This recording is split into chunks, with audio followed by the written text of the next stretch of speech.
How you doing today? Bill Applegate here. Today I'm going to do a lesson on a great standard by Freddie Hubbard called Little Sunflower. It's kind of my own take on it. I hope you enjoy it. I'm going to do the comping, the head, and a little solo. So let's get started with the comping.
Okay, the whole tune just has 3 chords in it.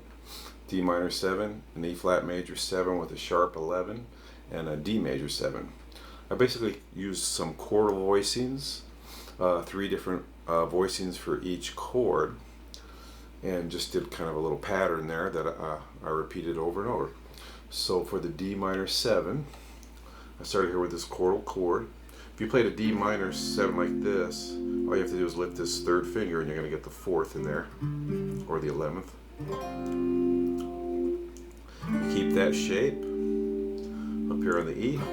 And then here, it's kind of like an F major 7, lowering this 3rd finger down a half step.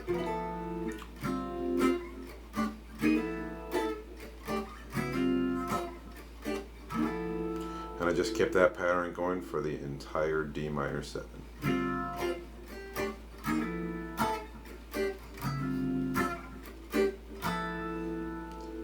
I don't use a phase shifter a lot, but I thought it sounded good in this case. It might sound a little dated, but since I'm old, that's okay. Alright, now we're going to the E major 7 with the sharp 11. So here's the E flat major 7, you probably know. You just lowered this 5th down to the sharp 11. Then you play this chord here with the 1st finger on these 3 strings and the pinky here.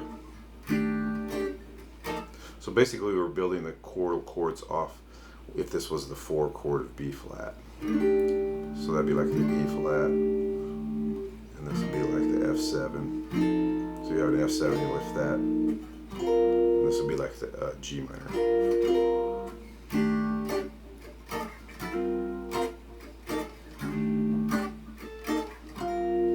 Then when you go to the D major 7, the D major 7 is the 1 chord, so you're going to use this voicing.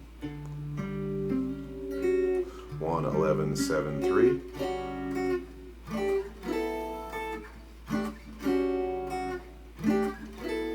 One, 2, 3, basically. Okay, there you go. There's the comping. Let's go ahead and look at the head.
right, so the tune is ABA form, repeating so you could think of it as AABBAA. I just played octaves in the A section and then just straight ahead melody there in the B section. And obviously you could see that I did a lot of filling. So there's plenty of room to fill there if you want. You don't have to, but I kind of like doing that. Be careful that your fills don't go so long that you don't get back to the melody. That can be a little challenging sometimes when you jump into the melody. So make your fills pretty concise. All right, so starting here, you can either play octaves with these two strings,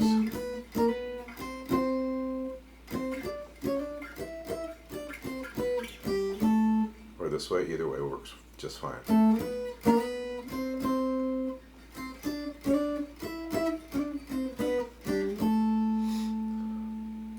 A couple ideas for fills you can use. Any diatonic chord that in D minor, you can play an arpeggio from that and you get some different sounds. Especially the F major works really well. So just that F major 7 arpeggio works really well, and so does the C major.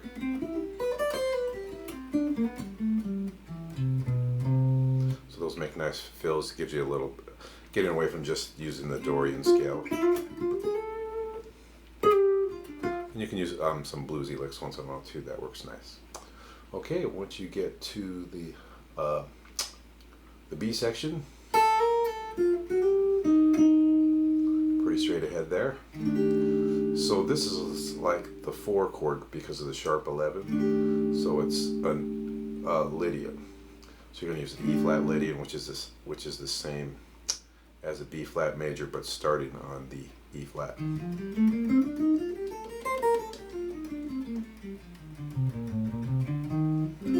Okay, get that sharp 11 sound.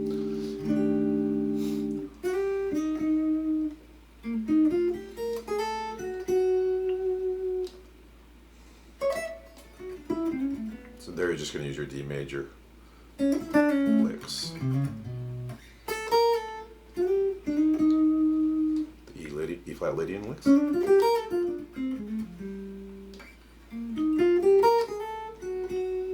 D flat major licks. Okay, and then you end up with the A section again, 2 times. That last time, make sure you do it 2 times or else you'll be off when you get back to the beginning. So that when I was a young player, that would happen to me a lot, where I'd only play once at the end and forget the repeat, and then that would get me off the form. So watch that. All right, let's go ahead and move on to the solo.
Alright, so basically we're just talking about three chords here. So the D minor 7, you're going to want to use the Dorian, and you can really exploit all your Dorian type of ideas in this.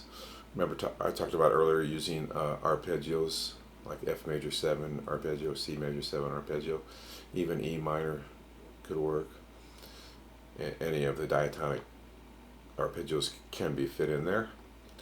And then when we get to the E flat, remember that's the Lydian, and D major, just your regular D major type licks, D major scale. So starting out here, start out with something I like to use a lot, which is an enclosure. So we have the fourth, the second enclosing the flat third of the scale. Then just kind of a chromatic thing from the D, from the root to the flat seventh. Try to pull that, make that pull off real clear. This is kind of a blues note, I guess.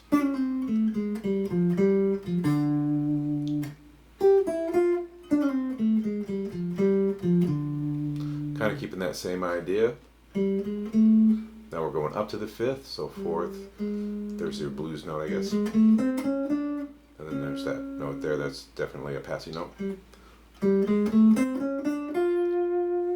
Okay, a little half step bend. And then the same thing, so that's the chord tone there, okay? The same thing again. Jumping up to the higher D. Then we have going from this flat seventh down to the fifth in half steps. Then just 3, 1, 3, 4, 3. Then kind of the same thing again, with a little added blues note again. Okay, let's go on to the bridge now. So this is our Lydian stuff.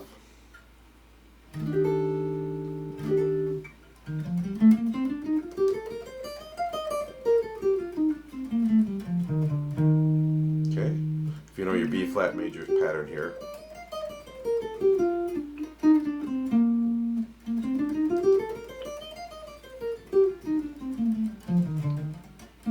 but you don't really want to think of it as B flat, just playing a B flat major. You do want to kind of think of it as the E flat Lydian. 1, 2, 3, sharp, 4, 5, 6, 7, root. Otherwise, you won't really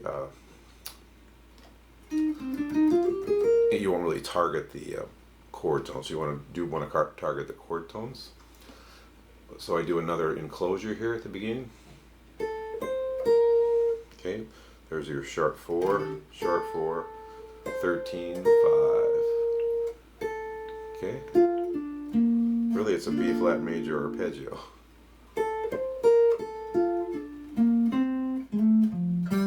However, ending on the third. So that's targeting the chord tone there. Then a little chromatic thing. Sometimes those chromatic notes can be really handy to make phrases fit. Okay, and then we're on the D major and another enclosure. I guess I really like those. A half step above, a half step below the third. 1, 3, 6, 1, 7, 5. Just a straight ahead arpeggio there. A couple ninth notes. And some more chromatic passing notes. So I can end on the third on B1. Alright, there you have it, the solo. Hope that gives you some ideas. There's plenty of room on the tracks for you to experiment. Alright, so make sure to do a lot of that. Okay, it's a fun tune when you're just starting out to improvise, when you don't have to worry about so many different chords. Just 3 chords in this. Okay. Alright, there you have it, my take on Little Sunflower. A little bit different version of it than most people would play. Hopefully I won't get flagged by the jazz police, but I went for it anyway. I kind of like this arrangement, and when I play it out, people seem to dig it. So remember, if you want the backing track and the PDF and the recorded example, go to my website, BillApplegateGuitarist.com. And if you like this video and you want me to continue making this content, please go ahead and push the subscribe button. Okay, and thanks a lot for watching, and you have a great day.